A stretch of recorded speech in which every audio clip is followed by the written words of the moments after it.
Jeg har set et tv-program i fjernsynet for nylig, som I skal prøve at se. Det er et program, der hedder Ånderne vender tilbage, som kører for tiden.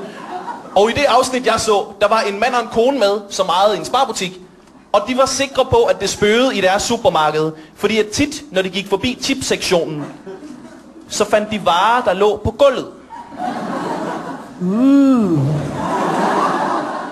Jeg sad og så det i fjernsynet og tænkte, de to mennesker har jo tydeligvis aldrig været i Netto. Det var så dumt et program, jeg svæver på et tidspunkt i tv-programmet, så hende der den uhyggelige gamle dame, der skal ud og snakke med alle spøgelserne. Hun går forbi køledisken med lukkede øjne, og så siger hun, jeg kan mærke, det bliver koldere herovre. Virkelig.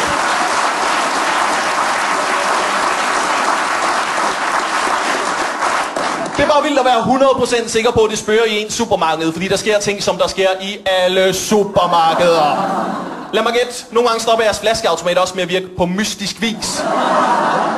Jeg ved jo ikke, om der findes mere mellem himmel og jord. Det skal jeg ikke kunne sige. Men jeg bliver bare irriteret, fordi når folk de lynhurtigt hopper til den konklusion, der hedder spøgelser.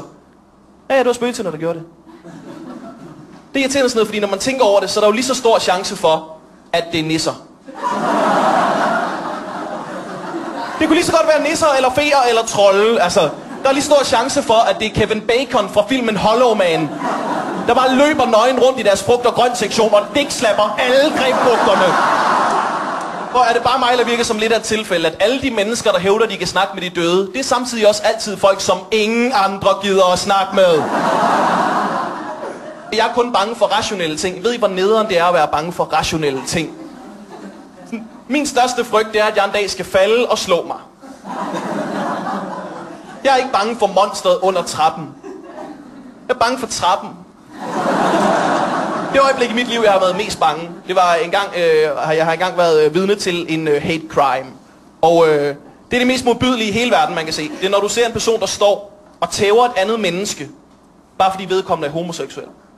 Og jeg ville så gerne have gjort et eller andet ved det, men jeg er bare ikke særlig stærk. Så inden med jeg gjorde det, jeg råbte, den man tugter, elsker man! Så løb jeg.